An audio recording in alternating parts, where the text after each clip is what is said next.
नमस्कार मेरे प्यारे विद्यार्थियों, कैसे हो आप सभी। ज्ञान की पाठशाला में आप सभी का स्वागत है। मैं हिंदी शिक्षक कुलदीप नागर आपका स्वागत करता हूं। आ जाइए और जल्दी से हमारे साथ जुड़ जाइए। जैसे कि हमने पिछले टॉपिक में संज्ञा को पढ़ लिया था और उसको पूर्णतः समाप्त कर लिया था। आज जो हम नया टॉपिक लेंगे उसका नाम है सर्वनाम। सर्वनाम जो टॉपिक है वो संज्ञा से ही संबंधित है। तो आइए देखते हैं सर्वनाम। सर्वनाम किसे कहते हैं? सबसे पहली बात, सर्वनाम का मतलब क्या होता है, इसका प्रयोग हम किस तरह करते हैं। जैसे मुझे आपसे कुछ कहना है, मैं आपको नहीं जानता, आपसे कह रहा हूँ मैं आपको नहीं जानता। अब मुझे अगर आपसे कुछ काम हो, कुछ वर्क हो, तो मैं आपसे किस तरह बात करूँगा कि ए इधर आओ, तुम वहाँ जाओ, आप इधर बैठो, आप पीछे चल जाओ, तुम यहाँ आ जाओ। तो अगर मुझे आपका नाम पता नहीं तो मैं आपसे इन बोलने के लिए इन चीज़ों का ही प्रयोग करूँगा ना। तो इसी तरह से हम संज्ञा के स्थान पर वाक्यों को सही दिशा देने के लिए हम सर्वनाम का प्रयोग करते हैं। जिस तरह से राम बाजार गया, वह वहाँ से कोटा चला गया। अब राम बाजार गया, इस वाक्य में संज्ञा कौन है? राम। बाजार क्या है? संज्ञा। राम बाजार गया, यहाँ तक तो ठीक है, लेकिन इस वाक्य को आगे तक सही दिशा में हमें ले जाना है, इसकी भाषा शैली सही करनी है, तो हमें सर्वनाम का प्रयोग करना ही पड़ेगा। जैसे राम बाजार गया, वह, अब वह कौन है? वह हमने किसके लिए प्रयोग में लिया है? राम के लिए। तो वह वहाँ से वहाँ क्या है? ये बाजार के लिए प्रयोग में लिया है। राम बाजार से, वह वहाँ से कोटा चला गया।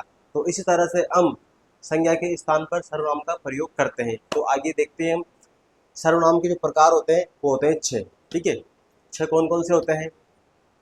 जैसे आप एक ट्रिक देखिए, अनाप शनाप, इस इन शब्दों के माध्यम से हम इसके सर्वनाम के 6 पार्ट याद कर सकते हैं। ऐसे अनिश्चयवाचक, न से, निश्चयवाचक, प से, पुरुषवाचक, और स से संबंधवाचक, और न से निजवाचक, और प से प्रश्नवाचक। तो इस तरह से हम इस ट्रिक के माध्यम से सर्वनाम के 6 पार्ट याद कर सकते हैं। सर्वनाम के 6 भाग होते हैं। हम एक एक भाग को विस्तार से पढ़ेंगे आगे। उससे पहले आप देखिए, सर्वनाम जो शब्द है, सर्वनाम का शाब्दिक अर्थ क्या होता है?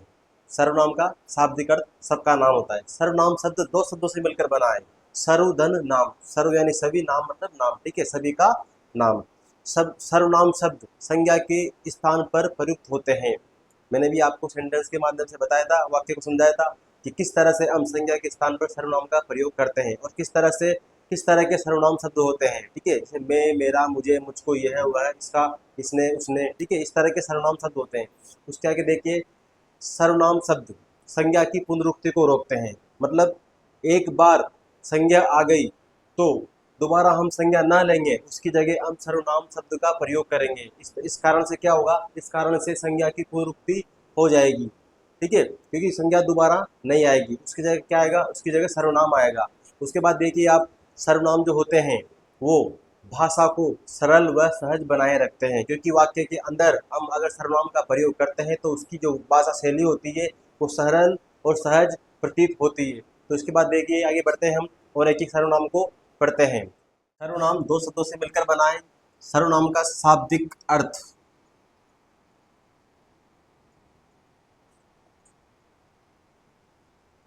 सबका नाम। सर्वनाम 2 शब्दों से मिलकर बना है। 2 शब्द कौन कौन से हैं? सर्वधन नाम, ठीक है। शाब्दिक अर्थ क्या होता है? सबका नाम, ठीक है।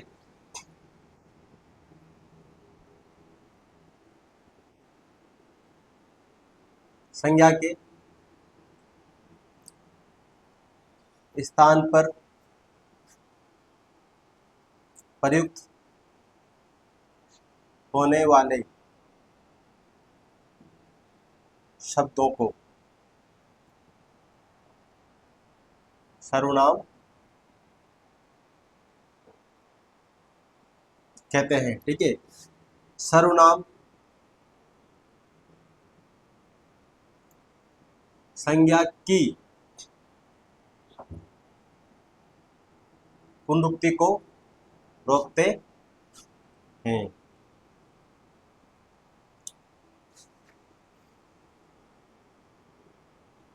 सर्वनाम से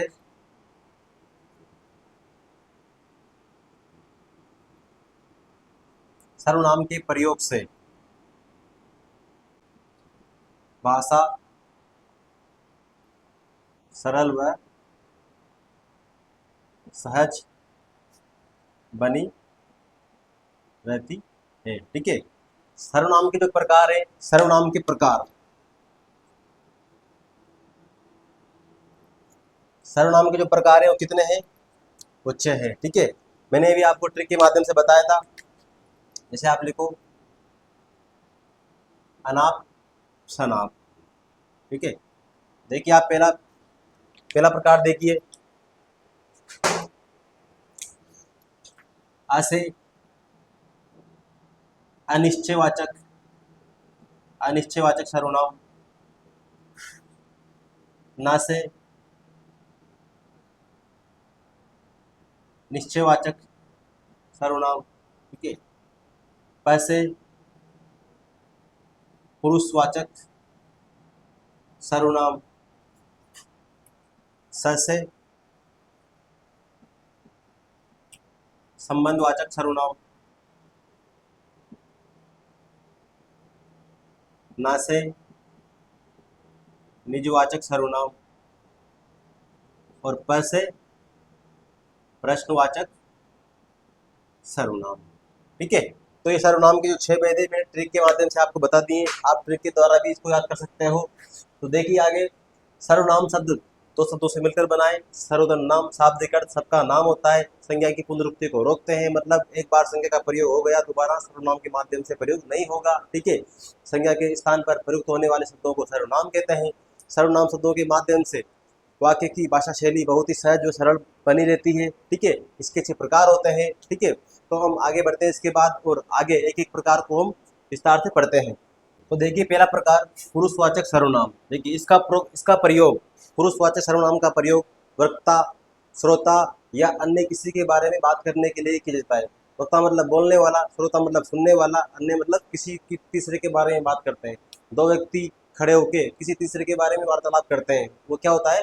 अन्य पुरुषवाचक सर्वनाम। ठीक है, तो आगे देखिए इसके जो भेद होते हैं वो 3 प्रकार होते हैं। पहला है प्रथम या उत्तम पुरुषवाचक सर्वनाम, दूसरा होता है मध्यम पुरुष और तीसरा होता है अन्य पुरुष। ठीक है, तो हम एक एक को विस्तार से पढ़ेंगे। आगे देखिए आप, आगे देखिए पहला प्रकार इसका पुरुषवाचक सर्वनाम। पुरुषवाचक सर्वनाम के 3 पार्ट होते हैं। पहला पार्ट है प्रथम या उत्तम पुरुष, दूसरा है मध्यम पुरुष और तीसरा है अन्य पुरुष। अब प्रत्येक पार्ट के अंदर देखिए आप, इसका प्रयोग वक्ता या बोलने वाले के लिए किया जाता है। इसका प्रयोग हमेशा आप ध्यान रखना, पहले पहले प्रकार में ध्यान रखना कि इस पहले जो प्रथम पुरुष उत्तम पुरुष है उसका प्रयोग हमेशा वक्ता या बोलने वाले के लिए किया जाता है। जैसे देखिए आप, मैं, हम, मुझे, हमारा। जैसे मैं घर जाऊंगा, हम घर जाएंगे। ठीक है, मुझे कुछ चाहिए। ठीक है, हमारा घर दूर है। तो इस तरह के सेंटेंस आते हैं, मैं, हम, मुझे, हमारा, इसके लिए प्रथम पुरुष माना जाएगा। उसके बाद आप देखिए मध्यम पुरुष, इसका प्रयोग श्रोता मतलब सुनने वाला, इसका प्रयोग हमेशा सुनने वाले के लिए किया जाएगा। जैसे देखिए आप, तू, तुम, तुझे, तुम्हारा, तू तेरे रास्ते जा। ठीक है, मतलब किसी सामने वाले से कुछ कहना, तुम्हारा घर कहाँ है। ठीक है, तुम्हारा घर कहाँ है, तू तेरे रास्ते जा। आगे देखिए आप, अन्य पुरुषवाचक सर्वनाम, जो ये तीसरा प्रकार है, ये काफी उपयोगी है आपके लिए। इसको देखिए, इसका प्रयोग वक्ता श्रोता दोनों को छोड़कर, बोलने वाले और सुनने वाले को छोड़कर किसी अन्य के बारे में किया जाता है। जैसे दो व्यक्ति हो, दो व्यक्ति मिलकर किसी दूसरे के बारे में वार्तालाप कर रहे हैं, तो मेरी तेरी मतलब दो जो आमने सामने जो लोग बैठे हैं वो आपस में जो विचार डिस्कस कर रहे हैं वो किसी तीसरे के बारे में बात कर रहे हैं, मतलब किसी अन्य के बारे में बात करना क्या कहलाता है? अन्य पुरुषवाचक सर्वनाम। जैसे देखिए आप, वह, वे, वह कौन है, वे कौन आ रहे हैं, ये घर किसका है, मतलब किसी और से पूछना। ठीक है, इसने इसे किसने बुलाया। ठीक है, तो इस तरह से दो व्यक्ति जब आपस में बात करते हैं किसी तीसरे के बारे में, तो वहां पर अन्य पुरुषवाचक सर्वनाम होता है। देखिए वह जा रहा है, तो वह जा रहा है, मैं आपसे कह रहा हूं कि वह जा रहा है, तो आप और मैं दो हो गए, हम तीसरे के बारे में कोई बात कह रहे हैं कि वह जा रहा है, तो इसे क्या बोलते हैं? अन्य पुरुषवाचक सर्वनाम। इसके बाद आप अगला सर्वनाम देखिए, आगे देखिए, पुरुषवाचक सर्वनाम से संबंधित ये वाक्य हैं। उसके पुरुषवाचक सर्वनाम के जो तीनों पार्ट हैं, तीनों पार्ट को हम इसके अंतर्गत निश्चित करेंगे, इसे पहचान करेंगे कि कौन सा पार्ट का कौन सा शब्द है। ठीक है, देखिए वह मुझे बोला कि तुम बीमार हो, वह। अब देखिए मैंने कहा था प्रथम, मध्यम और अन्य, तो वह मुझे बोला, तो वह किसके लिए आया, किसी अन्य के लिए, किसके लिए आया, किसी अन्य के लिए। तो इसमें कौन सा हो गया, अन्य पुरुषवाचक। वह मुझे, मुझे मतलब प्रथम पुरुष, मैंने कहा था मैंने, मुझे, मुझको। ठीक है, तो यहाँ पे क्या हो गया, प्रथम पुरुष। बोला कि तुम क्या हो गया, मध्यम, तुम, तुम्हें, तुझको, तुम्हारा, इस तरह से क्या हो गया, मध्यम। तो वह मुझे बोला कि तुम बीमार हो, इसके इस वाक्य के अंतर्गत हमने तीनों वाक्य की पहचान की कि कौन से प्रथम पुरुष है, कौन से मध्य में और कौन से में अन्य है। ठीक है, तो वह, जो हम दो व्यक्ति बात करते हैं किसी तीसरे के बारे में, तो वह आ रहा है, वह मुझे बोला कि तुम बीमार हो, तो हम दोनों आपस में बातचीत कर रहे हैं, वार्तालाप कर रहे हैं किसी तीसरे की बात पर। ठीक है, तो आगे देखिए, वह कह रहा था कि, अब मैं आपसे कह रहा हूं कि वह कह रहा था, वह किसके लिए आया यहाँ पे, अन्य पुरुषवाचक के लिए। ठीक है, वह कह रहा था कि तुम यहाँ पे क्या आ गया, मध्यम पुरुष। ठीक है, वह कह रहा था कि तुम नहीं आओगे, लेकिन मुझे, अब मुझे किसके लिए यहाँ पे आए, मुझे आया यहाँ पे प्रथम पुरुष के लिए, मुझे भरोसा था कि तुम आओगे, ये मध्यम आ गया। तो इस तरह से आप देखिए प्रथम पुरुष, मध्यम पुरुष और अन्य पुरुष की पहचान हम किस तरह कर सकते हैं, मैंने आपको पूरी तरह समझा दिया है।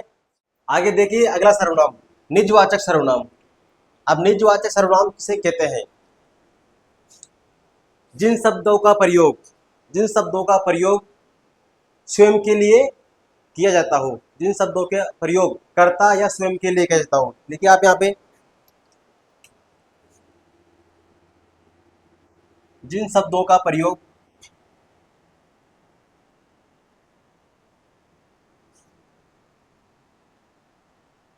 कर्ता या स्वयं के लिए किया जाता हो, वहां पर सर्वनाम कौन सा होगा, वहां पर निजवाचक सर्वनाम होगा। इसके रूप देखिए आप, जैसे स्वयं, खुद, निज, अपने आप।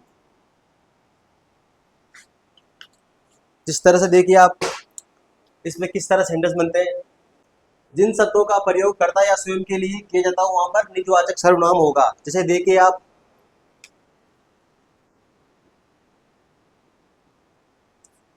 वह स्वयं चला जाएगा। अब मैंने लिखा है यहाँ पे वह स्वयं चला जाएगा, तो उपयुक्त वाक्य में कौन सा सर्वनाम है, तो यहाँ पे शब्द आया स्वयं। जिन शब्दों का प्रयोग कर्ता या स्वयं के लिए किया जाता हो वहां पर निजवाचक सर्वनाम होगा। इसकी रूप देखो आप, स्वयं, खुद, निज, अपने आप। ठीक है, तो वह स्वयं चला जाएगा, तो यहाँ पर प्रयुक्त वाक्य में सर्वनाम कौन सा है, निजवाचक सर्वनाम। वह निज आवास में रहता है, वह निज आवास में रहता है। मैं, आप वहां होकर आया, मैं, आप वहां होकर आया। ठीक है, जैसे आपका प्रयोग करते हैं ना अपन, मैं, आप मतलब मैं स्वयं, मैं खुद वहां होकर आया। तो इस तरह से हम निजवाचक के अंतर्गत इन चीजों को ध्यान रखते हुए समझेंगे, क्योंकि इन शब्दों के माध्यम से ही हम निजवाचक की पहचान कर पाएंगे। तो हमें रूप विशेष तौर पर इनके याद रखने हैं और वाक्यों के माध्यम से हम समझ के भी इसको सही कर सकते हैं। तो आगे अगला सर्वनाम देखिए आप, आगे देखिए अगला सर्वनाम, निश्चयवाचक सर्वनाम। वह सर्वनाम शब्द जो किसी निश्चित व्यक्ति, वस्तु, स्थान का बोध कराते हो। जैसे किसी निश्चित व्यक्ति, वस्तु, स्थान का बोध कराने वाले शब्दों को कहते हैं निश्चयवाचक सर्वनाम शब्द। जैसे देखिए आप, ये है हमारा घर है, अब ये है हमारा घर है, ये निश्चित तौर पर हमारा घर है। ये मेरा मार्कर है, तो ये निश्चित तौर पर ये मेरा मार्कर है। ये हमारे बेल है, तो ये भी निश्चित है कि हमारे ही बेल है। ठीक है, ये हमारी गाड़ियां हैं। तो इस तरह से जो निश्चित चीजों का बोध करा है उनमें क्या होता है, निश्चयवाचक सर्वनाम। ठीक है, तो आगे देखिए आप, जैसे ये है हमारा घर है। ठीक है, वह हमारे खेत है। यह मेरा पेन है।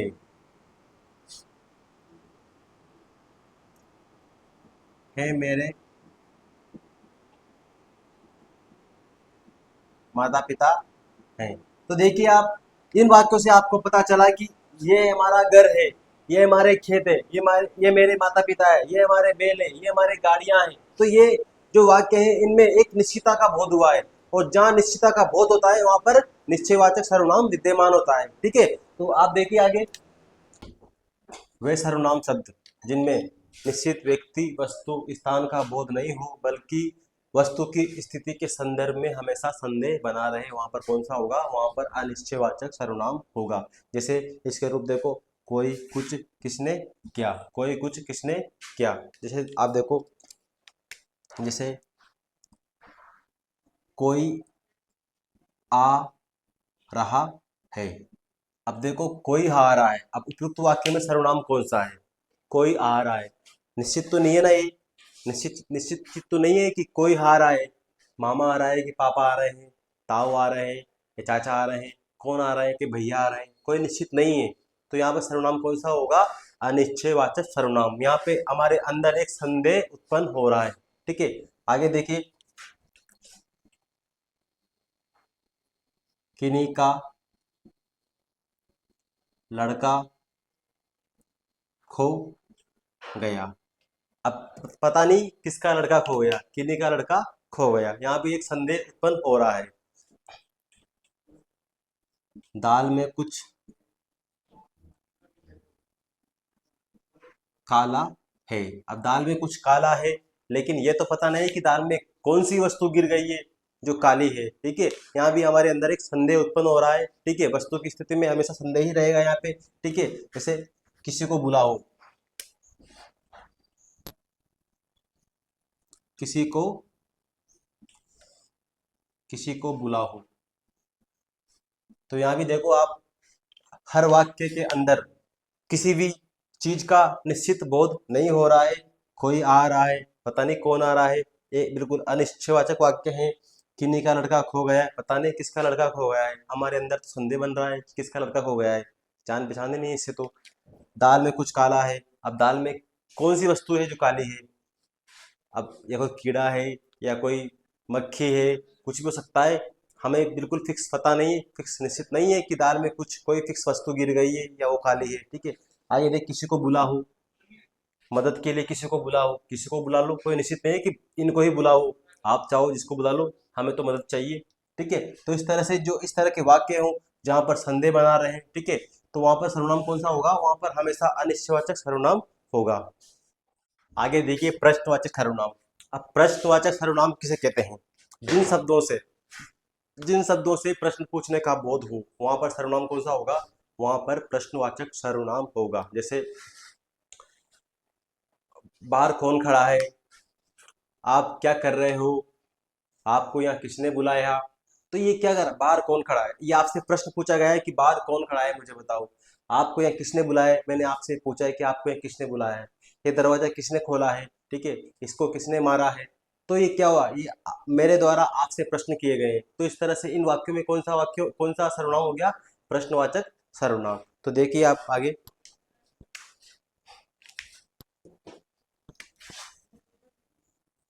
वे सर्वनाम शब्द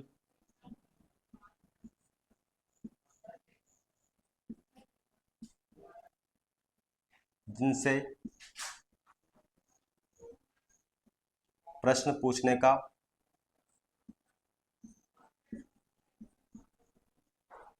बोध हो। वह सर्वनाम शब्द जिनसे प्रश्न पूछने का बोध हो, वहां पर सर्वनाम कौन सा होगा? वहां पर प्रश्नवाचक सर्वनाम होगा। जैसे देखिए आप, दरवाजे पर कौन खड़ा है, दरवाजे पर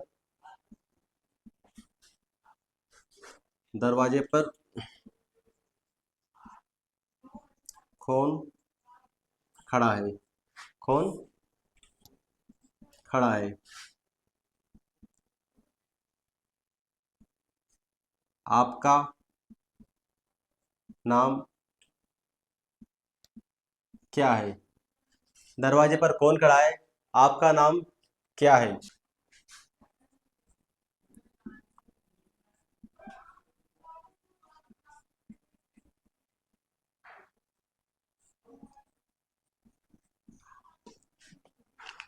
आगे देखिए, निमंत्रण देने के लिए, निमंत्रण देने के लिए किसने कहा था, किसने, निमंत्रण देने के लिए किसने कहा था। ये भी क्या आपसे प्रश्न पूछा गया है कि आपसे निमंत्रण देने के लिए किसने क्या कहा था, किसने कहा था। आप क्या खा रहे हो। अब देखो मैंने 4 वाक्य लिखा है, आपको यहाँ पे चारों वाक्यों से आपसे प्रश्न पूछने का बोध हो रहा है कि दरवाजे पर कौन खड़ा है। आपसे प्रश्न किया जा रहा है कि दरवाजे पर कौन खड़ा है, आपका नाम क्या है, आपसे नाम पूछने का प्रश्न किया जा रहा है। मैंने सॉरी यहाँ पे प्रश्नवाचक चिन्ह लगाना मिस कर दिया।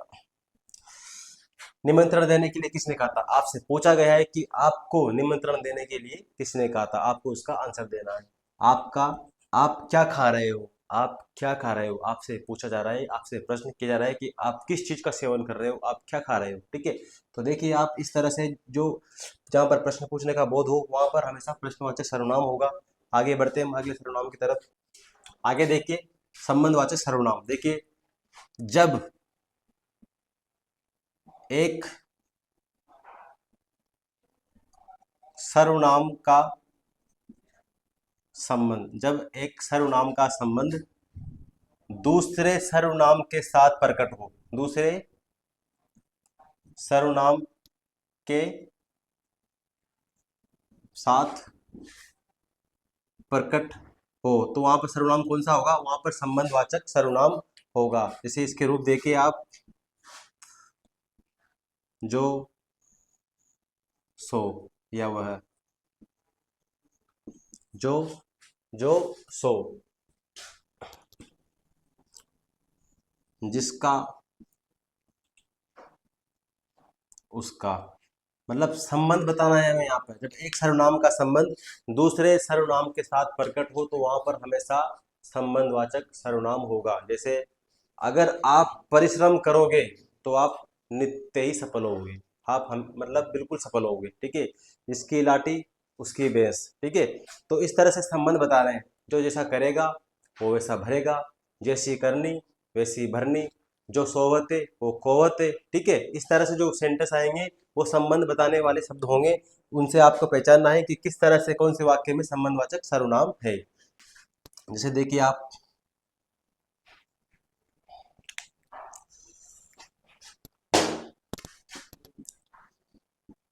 जो जागत है सो फावत है, जो सोवत है सो खोवत है,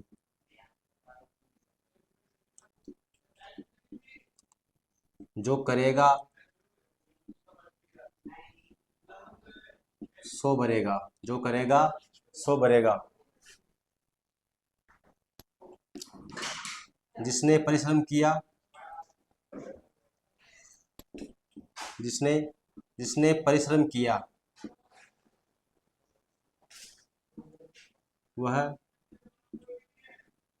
सफल भी होगा। तो आप देखिए यहाँ पर संबंध बताया, एक वाक्य का दूसरे वाक्य पर निर्भर होना बताया गया है। यहाँ पे संबंध का मतलब यही होता है, जो सो जिसका उसका। देखिए आप, जो जागत है, जो जागेगा सो पाएगा। ठीक है, जो सोएगा वो खोएगा। संबंध बता रहा है यहाँ पे, देखो जो करेगा सो भरेगा। ठीक है, जिसने परिश्रम किया वो सफल भी होगा। ठीक है, तो इस तरह से जो संबंध बताने वाले वाक्य होते हैं वो इस तरह के आते हैं।